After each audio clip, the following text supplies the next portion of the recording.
Good evening, everyone. This is Pineleaf Needles, and welcome to DDO Players News, where we take a look at the latest news in DDO and here at DDO Players. And please welcome my co-host from Ravenloft, Draculetta. Greetings, everybody. And greetings, Draculetta. Let's begin with our game news, and we have some future mysterious remnants rewards that are being described by a developer that we still haven't figured out the name to. Vargwil, or how would you pronounce it? I said Varguli, but yours sounds more official-like, so we'll go with your pronouncing of the name.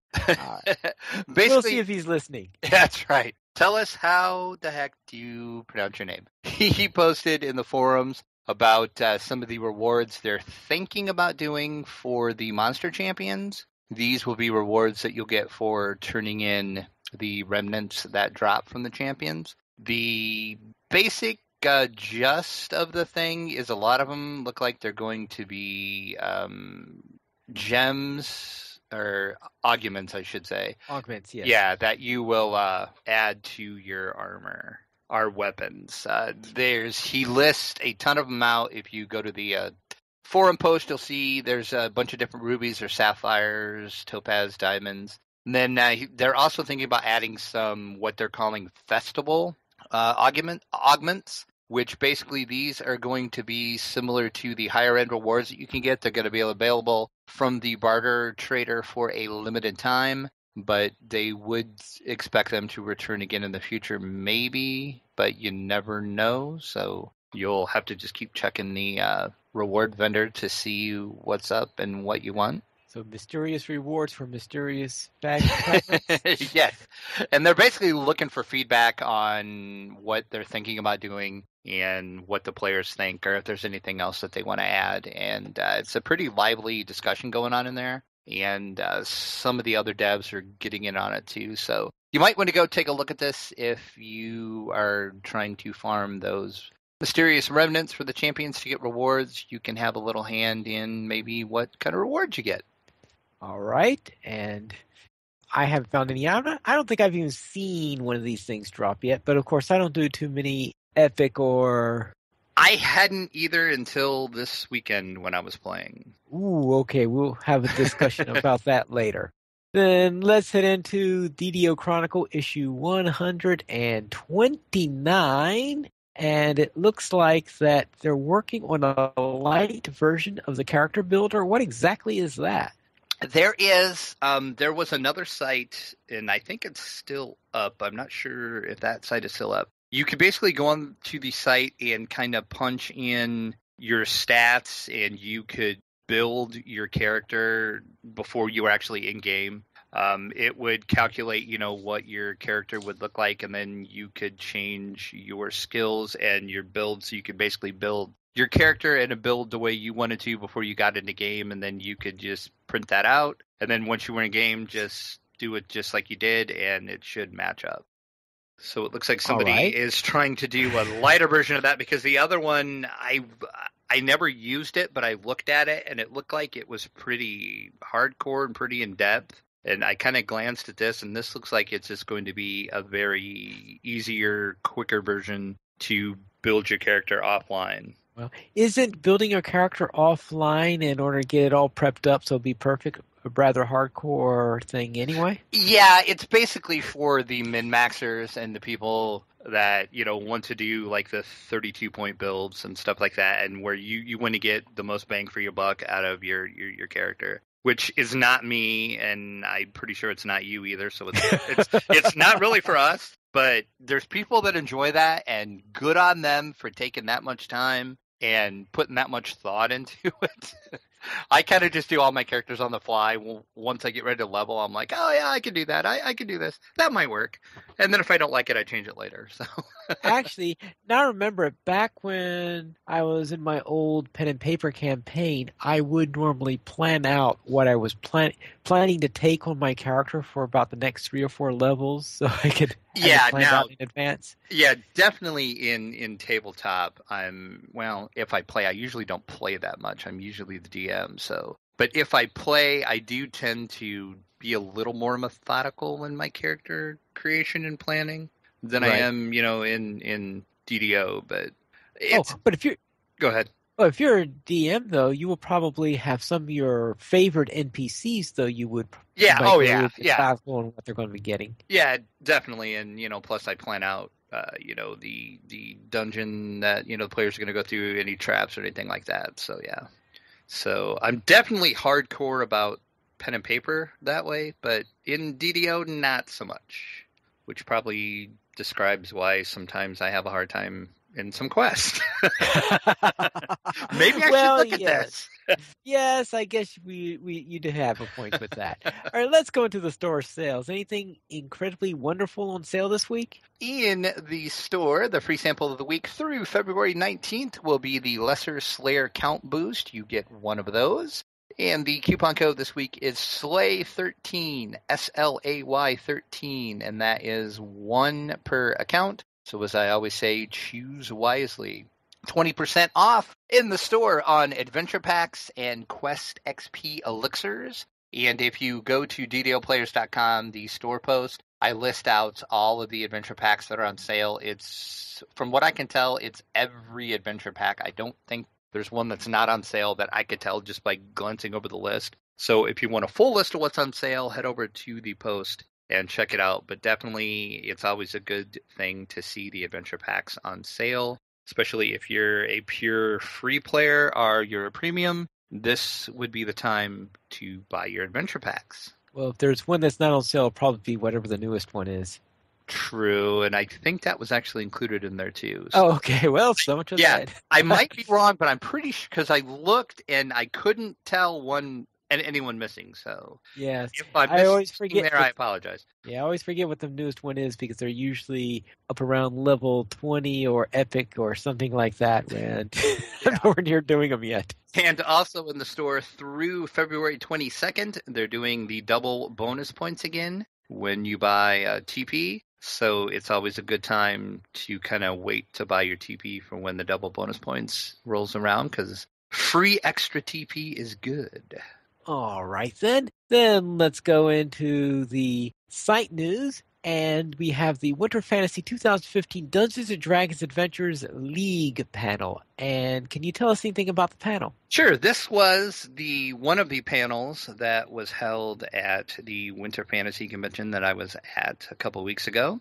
And I got permission to record it and release it. Unfortunately, the sound system they had set up was not the greatest. I spent a lot of time trying to clean up the audio and boosting it to make it a little better.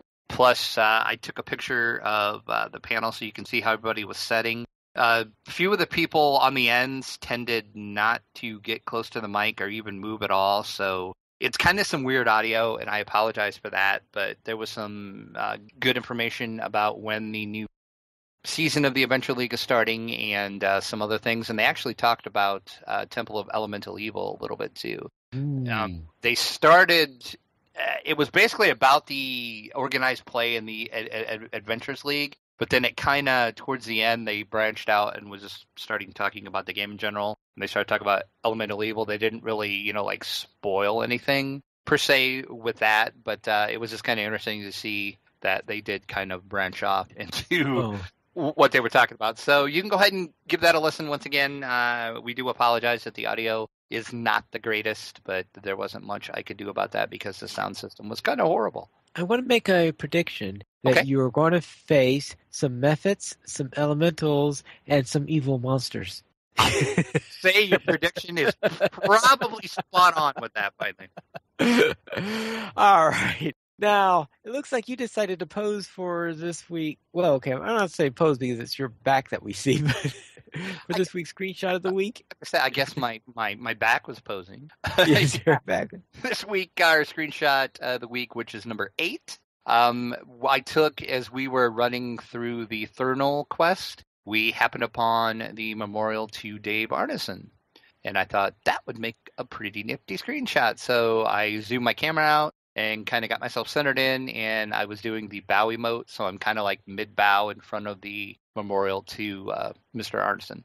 Yes, if I remember correctly, I tried about 3 or 4 times to get a screenshot, but it Yeah, just had something was wrong with my setup for some you were reason. having some screenshot issues that night, so I went with mine. If you All have right. taken a screenshotting game that you think would be great and you're proud of it, send that to podcast@ddoplayers.com and we might feature it on the site. Our screenshots of the week are posted every Saturday morning at 10 a.m. Eastern in case you wanted to check out the new screenshot as soon as it's posted. All right, let's go into news beyond DDO, and there's Dungeons and Dragons Sword Coast Legends coming in 2015. And what is this legend? It is a brand new Dungeons and Dragons game that will be coming later in the year. They didn't give an exact date for it. It's going to allow parties of up to 4 human players to cooperate in adventures. But the twist on this is the dungeon master in the game is going to be an actual human player.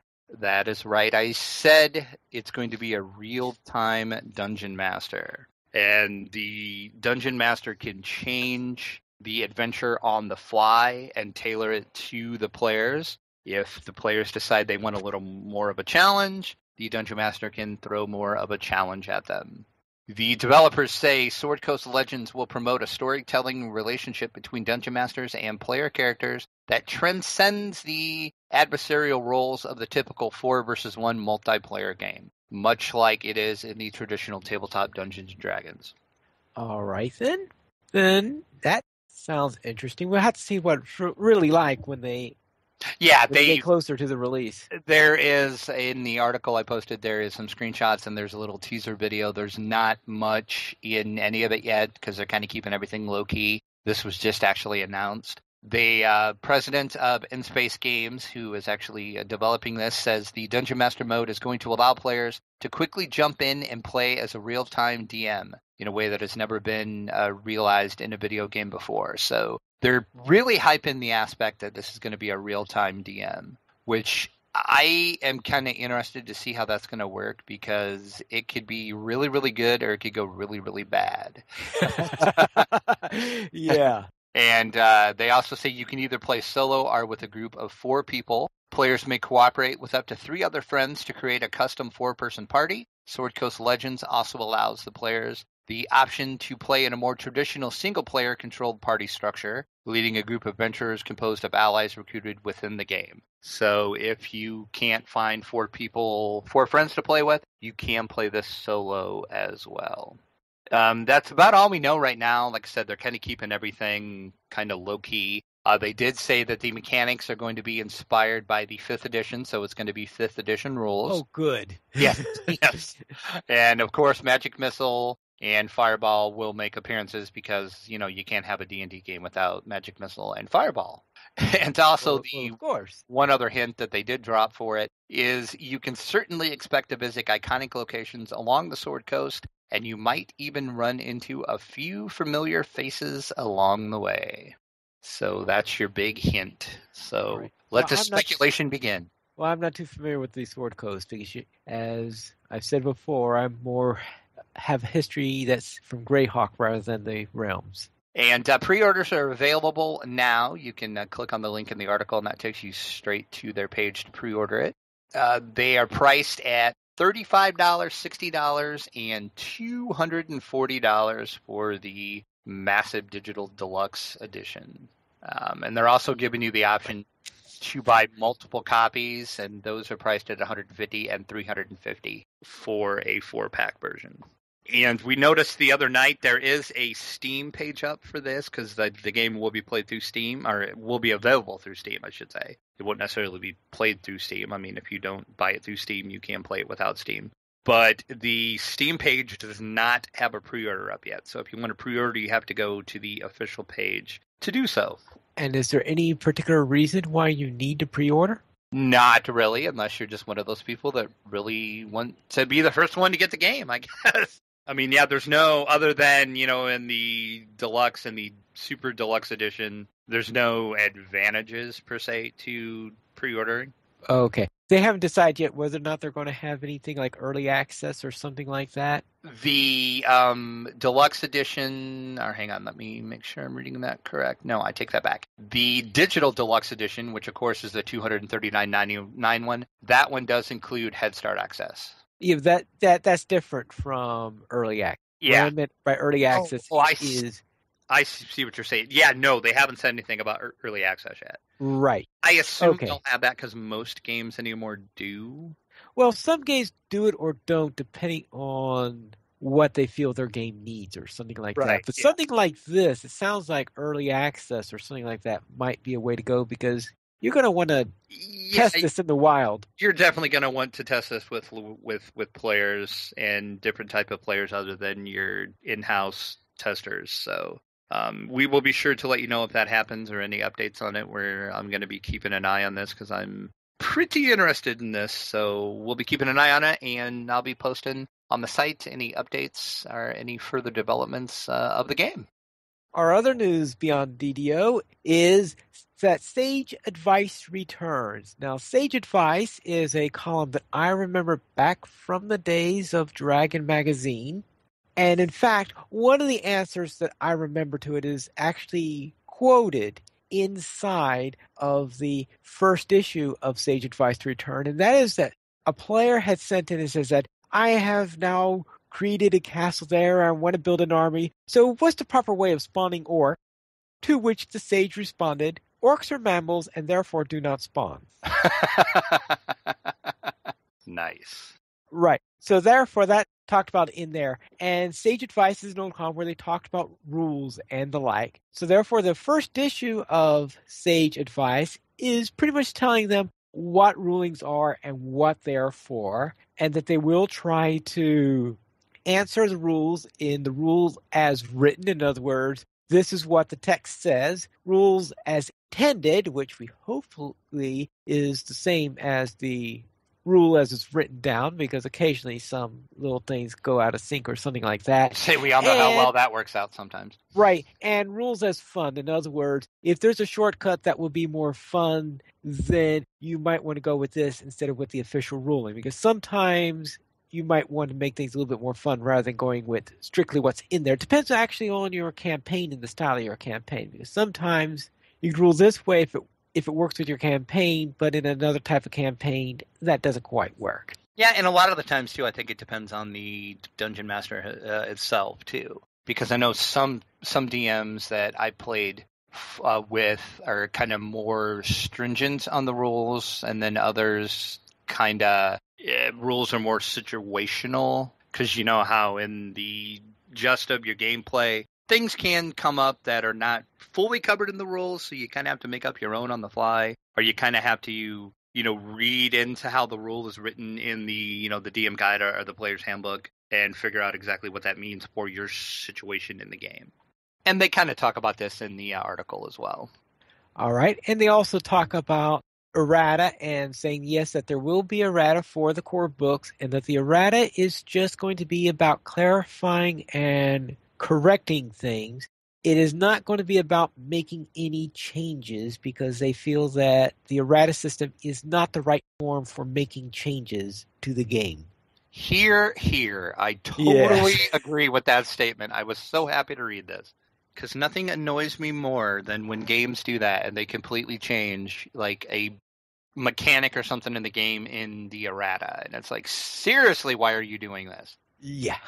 So good on Wizards for deciding to not, make major changes. All right. Let's go to our week in DDO. What did you do this week? What didn't I do this week is more of the question.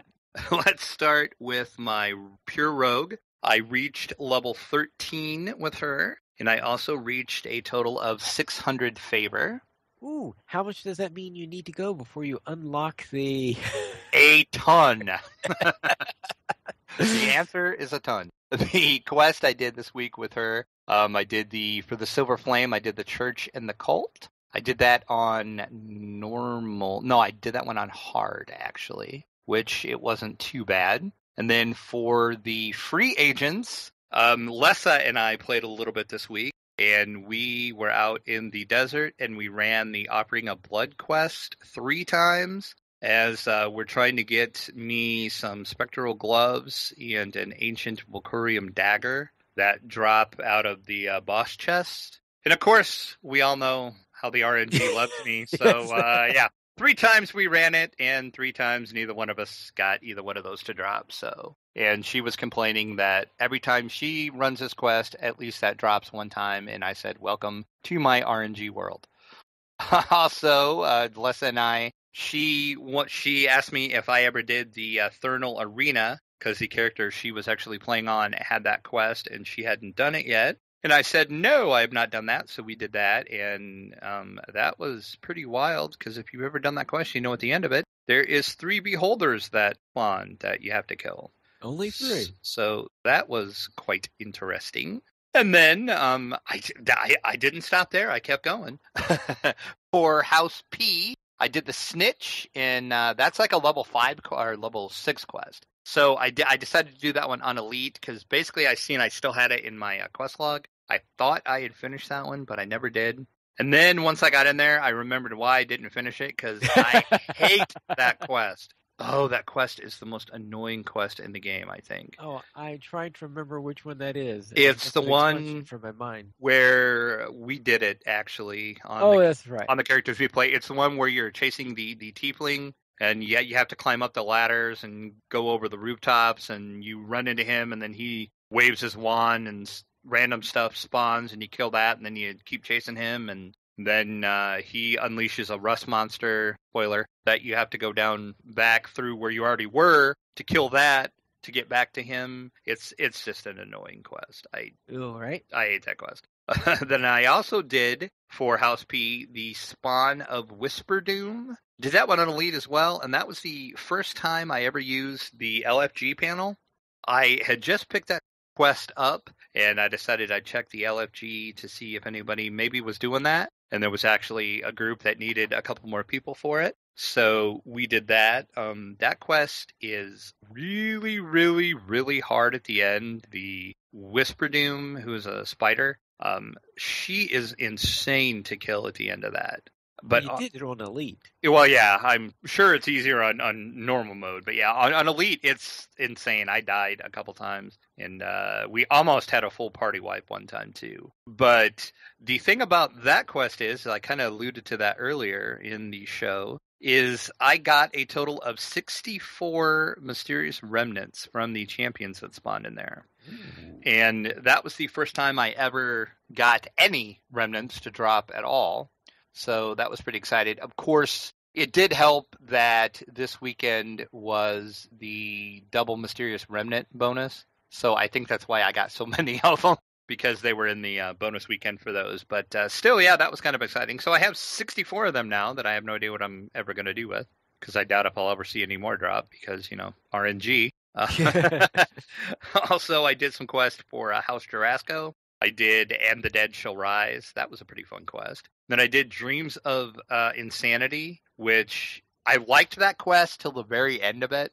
And then at the end, there is a pretty annoying jumping type puzzle you have to do.